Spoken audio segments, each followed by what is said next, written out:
Hola a todos, a cada uno de ustedes, bienvenidos a La del Estribo. Yo soy Diego Molina y antes de presentar a nuestro invitado especial el día de hoy, quería hacer una pequeña reflexión sobre el fútbol. Habiendo terminado la Copa América y con los resultados que todos conocemos de la selección peruana, y yo siendo un absoluto ignorante del fútbol, a pesar de haber nacido en el 78, cuando fue el Gran Mundial en Argentina, una cosa que he estado pensando después de la Copa América es, lo primero es cómo, obviamente sé que el fútbol es la cosa más importante de las cosas menos importantes, eso lo tengo claro, pero la angustia que es ver un partido de la selección, ¿no? Esperando que logremos finalmente el gol, finalmente que se haga el milagro, todo el mundo tiene su teoría de cómo debería estar la formación de los jugadores, está presente en el Perú, en RPP, en Exitosa, donde estés, ¿no? Y al final, un dato interesante es cómo en esa desesperación el fútbol es un verdadero unificador del Perú.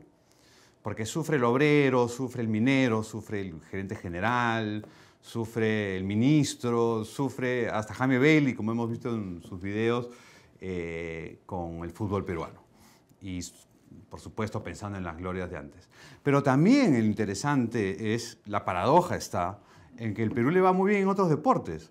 Por ejemplo, había anotado acá, ¿no? 5 medallas en las Olimpiadas de Matemáticas, 6 medallas en surf, 58 en bádminton, estoy hablando de los últimos meses, ¿no? 3 en vela, 1 en maratón. Nos va muy bien en otras cosas y en el fútbol va un desastre, pero seguimos ahí empujando, ¿no?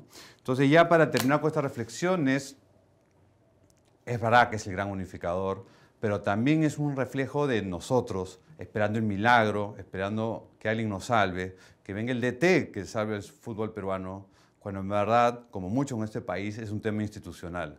¿Quién manda en el fútbol peruano? ¿Dónde está el pasado? ¿Y dónde está buscar los jugadores del futuro? Bueno, habiendo terminado esto, voy a presentar a nuestro invitado el día de hoy, que es Ramiro Yona. Él tiene 75 años, él no esconde su edad. Tiene 50 años de vida artística, en el arte plástico, y su combinación de gran formato, abstracción, de geometría y arte figurativo es muy reconocible desde Nueva York hasta Lima. Él está celebrando sus 50 años de carrera con una gran exposición de sus obras más recientes en el Museo de Arte Contemporáneo, que está en Barranco, donde solidifica su posición en el arte peruano y para muchos el artista plástico más importante actualmente en el Perú. Con esa introducción, Ramiro, bienvenido a La del Estribo. Sí, pues con esa introducción solo te queda decir gracias por la introducción y por la invitación a tu programa. Encantado de tenerte aquí. Es difícil, con tu trayectoria es difícil hacer una entrevista. Entonces, lo que he hecho es ver todas las entrevistas que te han hecho y tratar de buscar lo que más o menos no te hayan preguntado o que la gente no conoce tanto de ti, ¿no? Bueno, la pregunta, comenzando por el lado del monólogo, ¿te gusta el fútbol? ¿Sigues el fútbol? Sí, me gusta el fútbol, pero, o sea, me concentro en ciertas cosas nomás. La selección la veo siempre con ganas de que gane, ¿no? Claro. Pero preparado para la derrota. Yo también he pensado mucho lo que tú planteas en la introducción, ¿no? Debe ser un espacio de mucha angustia porque siempre nos hace sufrir la selección, pero también debe ser un espacio de tranquilidad porque no tenemos que tomar posición contra otro peruano. Yo creo que de repente ese es lo que une todo, es el espacio que existe, que hemos encontrado en el cual todos somos iguales a todos creemos en lo mismo, todos queremos lo mismo, ¿no? Eso es importante. En todas las entrevistas que he visto que te han hecho, por ejemplo, en El Comercio, ¿no? Dicen, Ramiro Yona nació en Tacna. Sí. Pero eso no es tan verdad. No. ¿Cómo es esta...? Absolutamente falso. Es muy interesante eso. Pero... Lo que pasa es que mi padre y mi madre no eran casados. Estamos hablando del año 47, ¿no? Cuando Lima era una ciudad más arcaica aún. Y entonces, en los documentos oficiales, cuando no eras casado, el hijo era hijo ilegítimo. Decía así en papel. Y entonces supongo que a mi mamá no le gustó mucho eso. Me imagino. Y mi padre era general de aviación, de haber movido influencias, y me inscribieron en Tacna. ¿Dónde naciste, Ramiro? Entonces yo nací en Lima. Ya. Ahora, según mi nueva partida, me declaro, hice un trámite en Chorrillos, donde vivo, Ya. y tuve que hacer una declaración en la cual declaraba fehacientemente que yo era yo, ¿no? Yo soy Ramiro Llona y soy Ramiro chorrillano. Y declaro que esto es verdad. Yeah. ¿Y tuviste algún problema por esto de hijo natural, como decían? Sí, claro, tuve todos los problemas. Todos los problemas. Todo lo que te puedes imaginar, ¿no? Era una ciudad muy pequeña, todo muy dominado por la iglesia. Claro. Éramos fruto del pecado, digamos. ¿No? Sí. Pero eso debe haber influido en tu actitud hacia la vida, ¿o no? Bueno, yo creo que sí, ¿no? Yo creo que sí. No sé si hacia la vida definitivamente, pero hacia el arte también, porque yo siempre digo que uno se hace arte porque está como desacomodado. O sea, nadie se levanta todos los días feliz de la vida, todo le parece bien, Dina Boluarte fantástica, el gobierno maravilloso, los congresistas espectaculares, y dice, voy a escribir una poesía. No, uno hace... A Dina, que está cada vez más guapa. Dina, imagínate, la Dina. Cada vez más guapa. No, uno se mete en esto de la creación porque tiene algo que está desacomodado y ya es un desencuentro, una angustia pues primordial que uno trata de solucionar. Y sí, supongo que eso tiene que haber sido una parte central, importante de ese desacomodo, ¿no? Una rebeldía, ¿no? Una rebeldía, Claro, si naces y creces en una ciudad que es tan crítica hacia una situación particular, lo menos que te interesa es pertenecer a esa sociedad, digamos, ¿no es cierto? A menos que seas un sobón, que hay muchos también. También, ¿no? Sí. También, sí. Ahora, tú fuiste papá a los 46 años. 48. 48. ¿Qué Sí. tal ser padre así tardío? ¿Mejor? Bueno, la gente siempre dice eso porque dice, ya solucionaste una serie de cosas, entonces te puedes dedicar a tus hijos mayor tiempo. Ahora, yo empecé tarde a los 48 y siempre digo que empecé tarde pero con mucho entusiasmo, porque tengo 4 hijos ahora. Claro. No sé qué tal es en comparación, porque yo nunca he sido padre joven. Hay gente que ha tenido un hijo a los 25 y de repente tienen el segundo, el tercer hijo a los 48 y hacen esa comparación, ¿no es cierto? De acuerdo. Yo siempre he sido un padre mayor y siempre he sido como muy dedicado a mis hijos. Siempre mis chicos han estado en la punta de mis prioridades, ¿no? Y es una maravilla. La línea ahora es así, ¿no? Ahora la gente tiene hijos cada vez más tarde. Sí, pues cada vez más tarde. Incluso las mujeres, ¿no? Yo tengo amigas que han tenido hijos, el primer hijo a los 40, 44. Creo que es mejor, ¿no? Y hay una experiencia. Bueno, y nada, ya viviste tu vida también, porque Sí. hay gente que se casa muy joven y después sienten que...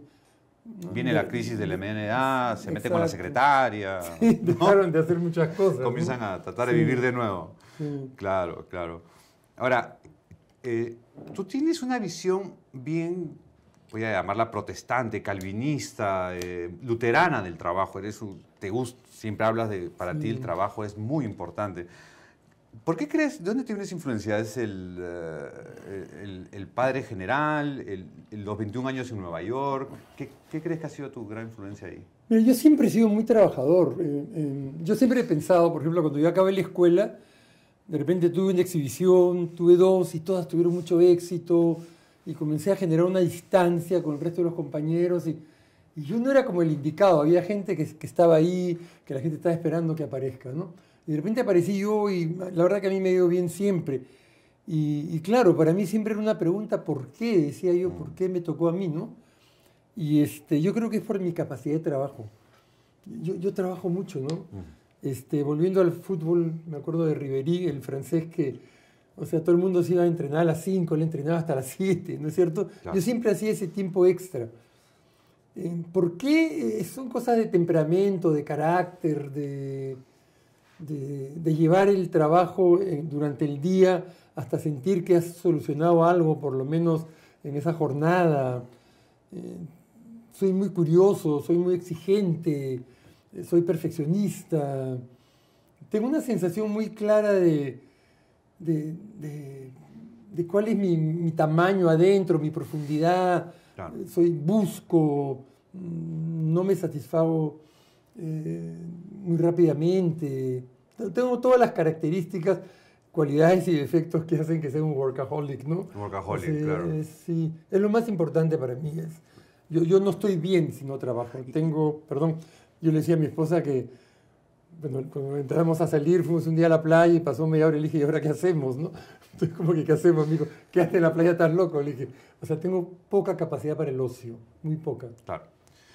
Aunque para otros artistas el ocio es el origen, precisamente, ¿no? de las ideas. Pero en tu caso, trabajar también es estar parado semanas mirando estos grandes lienzos, ¿no? Meses. Lo de la exposición en promedio, bueno, son 8 años de trabajo, 16 pinturas, promedio serían 6 meses, ¿no? Pero sí, estoy todo el tiempo, me levanto muy temprano, hago deporte, estoy trabajando a las 8 de la mañana y salgo de ese lugar a las 8 de la noche, 9 de la noche. Claro. Probablemente 6 días a la semana. A veces los domingos nos quedamos en casa y apenas se descuidan, yo estoy porque vivimos y trabajamos en el mismo sitio. Sí, a mí me gusta estar ocupado. O sea, me voy a dormir con un libro en la mano, me levanto leyendo algo, me gusta siempre estar con la mente ocupada en algo, ¿no? Bueno, había este crítico norteamericano que decía que tu obra tiene esa, digamos, él usa la palabra erudición, pero, digamos, que se notan tus lecturas, tu influencia, tus estudios están presentes en tu obra, ¿no? ¿Tú crees que es una obra de alguna manera erudita en ese sentido o no?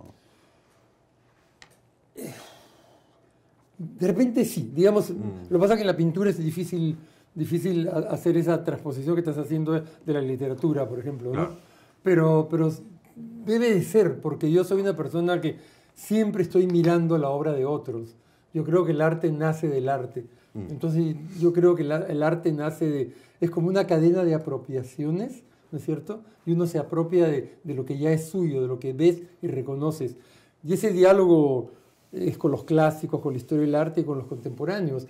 Entonces definitivamente debe ser erudita porque deben haber citas muy específicas, digamos, hacia la obra de ciertas personas. Debe haber atmósferas, deben haber una serie de asuntos. Ahora, si la pintura fuera un libro, un gran volumen, ¿no es cierto? Yo creo que sería absolutamente una permanente cita de lo que ha sucedido antes que yo, reelaborada, ¿no es cierto? Hacia un ecran, hacia un momento, hacia un instante que es el mío, ¿no? Pero en ese sentido sí. Yo soy una persona que entro a un sitio y te puedo decir inmediatamente esto es de este, del otro. Claro. Reconozco la obra de todos, ¿no? Mucha información visual, ¿no? Ahora está más de moda las instalaciones, las ideas, el arte político. Sí. ¿Tú te mantienes en el acto de la resistencia a la pintura? Sí, total. Y yo soy un ser muy político, ¿no? O sea, a mí me interesa muchísimo hacer una lectura política permanente del momento que nos rodea, ¿no es cierto? De la historia local y afuera, también internacional. Creo que estamos en un momento muy complejo en todas partes. Pero, como te digo, yo no hago una pintura que pretende relatar hechos inmediatos, ni siquiera personales, ¿no es cierto? Claro. Olvídate de la política, ¿no? Ni siquiera cosas que son biográficas, que yo quiera representarlas en una tela. Y para aclararlo, eso no significa que todo eso de lo que estamos hablando no exista, es parte de. Yo creo que la gran pintura, no la mía, pero la gran pintura habla de todo eso, ¿no es cierto? Lo que pasa es que habla en términos probablemente más profundos, más totales, más generales, ¿no? No de cosas específicas. Yo sé que lo que tú dices es verdad, ahora la moda, por ejemplo, es lo amazónico, ¿no es cierto? Claro. Y de pronto todo el mundo está haciendo pintura amazónica, todo el mundo está leyendo y escribiendo sobre pintura amazónica, la pintura amazónica nos está representando en todos los certámenes. Perfecto, no pasa nada. Hay gente que yo admiro mucho que hace eso. El problema es cuando se pretende que eso sea la verdad, ¿no es cierto? Hemos encontrado lo que es la verdadera pintura peruana, ¿no? Claro, tú lo que haces, tu posición es seguir tu camino y no por la influencia de lo que está actual. No, imagínate. Porque es interesante porque, como dije al comienzo, es considerado el gran artista plástico actual, pero tú mencionas en una entrevista que encabezas las listas negras de algunas instituciones o gentes. ¿Cómo es esta paradoja? Bueno, lo que pasa es que yo cuando siento que algo está mal, protesto, ¿no es cierto? Escribo cartas, hago declaraciones, participo en el Facebook, ¿no? Y Y claro, no voy a entrar en detalles, pero definitivamente hay muchísimas cosas que o que se desvían del camino, o que están mal hechas, o mal estructuradas, o que se proyectan hacia lugares que a mí no me parecen los correctos. De repente estoy equivocado en muchas cosas, pero lo que sé es que cuando algo me incomoda y siento que no está bien, voy, lo denuncio, me peleo. Claro. Muchas veces tengo reuniones, conversaciones y al final de personas que me apoyan y al final me dejan solo y camino yo solo con esto. Una de esas cosas fue la famosa segunda vuelta de la última elección, ¿no es cierto? Ya. Y a raíz de mi exigencia porque se dé un diálogo, porque a mí ninguno de los dos candidatos me parecía bueno, pero creía que era el buen momento para hablar de política justamente, ¿no? Entonces se generó un rechazo muy fuerte porque no apoyabas a uno de los dos candidatos, ¿no? Esa frase que a mí me parece terrible, tenemos que escoger entre el cáncer y el SIDA, son esas frases cancelatorias. La gente la repite y piensan que ya están pensando, ¿me explico? Claro. Cuando son frases hechas para que no pienses, ¿no? Entonces, yo creo que la pregunta real era, ¿por qué estamos en una situación en la cual tenemos que escoger entre el cáncer y el SIDA? Y eso no entró bien, porque había gente que quería que escoja por el cáncer, ¿no? Así, claro, tenías que tomar postura, ¿no? Sí. Bueno, vivimos un mundo mucho más de extremos, ¿no? Bueno, a mí cuando me preguntan ahora cuál es tu posición política, yo digo alejado de los extremos, ¿no? Esa claro. es la... Y ahí está pues el tema de las redes sociales, que es un poco polarizante. ¿Cómo ves el futuro del arte con las redes sociales? Bueno, el futuro tiene muchos caminos, ¿no es cierto? Así es. La pregunta es si va a desaparecer la pintura, por decirte. Yo creo que no, mientras haya una... La pintura la están matando hace como 50 años. Sí. Mientras haya una persona en el mundo que tenga la urgencia de decir cosas importantes a través del color y la forma sobre una superficie con pigmento, la pintura va a seguir existiendo. Yo creo que va a haber cada vez más presencia de las cosas técnicas, de la inteligencia artificial. Ahora, por ejemplo, en el Museo de Arte Moderno en Nueva York hay una pieza que te recibe en el ingreso que es pura inteligencia artificial, que es fascinante, ¿no? Que es un tipo que ha programado su computadora metiendo todas las imágenes que han pasado por el Museo de Arte Moderno en 200 años. ¿En serio? Y la computadora hace su asunto y bota una imagen, que es fascinante. ¿Qué cuadro fue el que viste? Pueden haber sido muchos, pero el primero que se te ocurre que dices, vi ese cuadro y dije, yo me quiero dedicar a la pintura, o esto es. Y un día llegué a Padova, a la Capilla de la Arena del Giotto, ¿no? Y me cambió la vida totalmente, la vida y la pintura, ¿no es cierto? Porque ya no era claroscuro, sino era una luz más bien frontal que iluminaba la imagen de manera pareja, los colores estaban más presentes, pasaban otras cosas. Eso fue, yo diría que el Giotto fue el que me cambió yo iba así, me cambió la dirección. Y sigo en eso, mira, han pasado 50 años y yo voy todos los años a Italia a hacer una especie de peregrinaje, ¿no? Donde siempre hay una parada en la Capilla de la Arena. Una pregunta si fuera cuéntanos una anécdota de Blanca Varela. ¿Tienes así una historia bonita a contar de Blanca Varela? Sí, todas, porque la historia más reciente que tengo de ella es que me da una pena terrible no haberla visto más, porque soy una persona que he tenido 2 o 3 grandes amigos en la vida y Blanca era uno de ellos, pero yo me encierro en el taller y me desaparezco. Y pasan los años y de repente te das cuenta que la gente ya no está y dices, pero ¿por qué no la frecuenté más? ¿No es cierto? En esa sensación, con Blanca era importante todo, digamos. Ella me visitaba mucho cuando yo vivía en Nueva York y salíamos a comer, me invitaba a comer porque me mandaba sin un peso en ese momento. Claro. Y me acuerdo un día, le encantaba la comida Thai a ella, picante, ¿no? Y yo era un poco más chico que ella, unos 10, 15 años, pero la veía como mi maestra. Y como chico y como ingenuo, pues terminaba haciéndole preguntas como, pero bueno, entonces, ¿qué es la vida? ¿No? Ese tipo de cosas. Y Blanca me miraba y se reía y me decía, esto es la vida, me decía, tú y yo sentados acá, conversando, comiendo comida Thai, ¿no?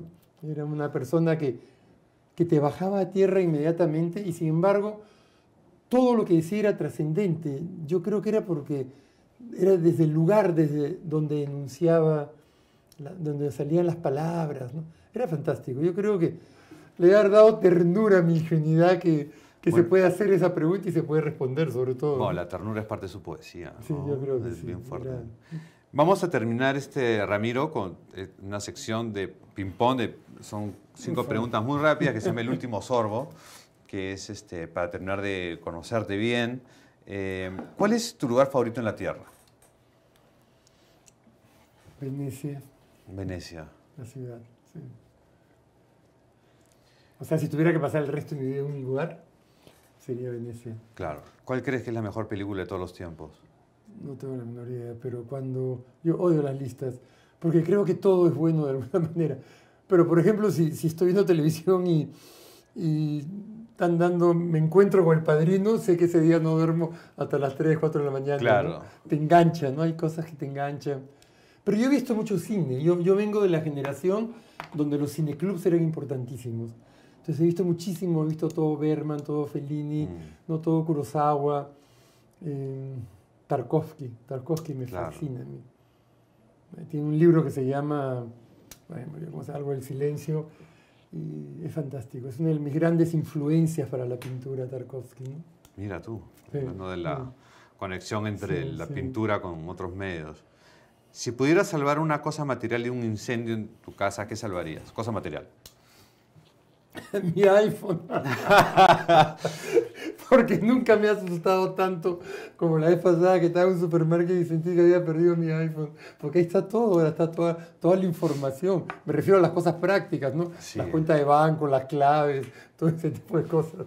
Pierdes el iPhone y es peor que perder el DNI, ¿no? Totalmente de acuerdo. Sí. Es un hombre práctico, Ramiro. Organizo ciertas cosas. Organizado, práctico. Sí, para poder volar, ¿no? Y como última pregunta, 50 años de carrera, ¿cómo defines el éxito? No, como algo que importa, pero no es importante, ¿no? Es algo... No hay que prestarle mucha atención. Es efímero. La vez pasada escuché a Robert De Niro, imagínate, haciendo una reflexión acerca de esto y diciendo, no, así como lo tienes cualquier día lo puedes perder, ¿no? Imagínate, o sea, imagínate a Robert De Niro pensando que en un momento puede dejar de tener éxito. Yo quiero decirle a la gente, a los de mi generación y los más jóvenes, que ese lugar ya no existe, que el Perú ha cambiado mucho. Ya nadie va a estar solo en la punta de la pirámide. Ahora es una cosa mucho más democrática el éxito, ¿no? Bueno, Ramiro, qué gusto tenerte aquí. Ha sido muy placentera la conversación y te felicito por tu exposición. Permíteme hacer una invitación. Claro. Los invito a todos. El MAC, Museo de Arte Contemporáneo en Barranco, no se equivoquen. Está abierto todos los días menos el domingo, de 10 de la mañana a 7 de la noche. La exposición dura hasta el 29 de septiembre, pero el museo no se acaba, el museo sigue abierto. Yo creo que hay un excelente grupo con un gran timonel que es Pedro Pablo Alaiza. El museo está muy vivo, es un lugar interesantísimo para visitar. Y yo creo que la agenda y el lema es el museo es tu casa, ¿no es cierto? Entonces vayan y siéntanse como en su casa, hagan planes, vayan con los chicos, disfruten del parque. Es un buen lugar a donde acudir, ¿no? Que es el nombre de la exposición, efectivamente, el buen lugar. Así y el buen lugar es la pintura, ¿no? El arte. Bueno, amigos, muchas gracias por acompañarnos. Hemos estado con Ramiro Oyona y esperamos seguir con ustedes.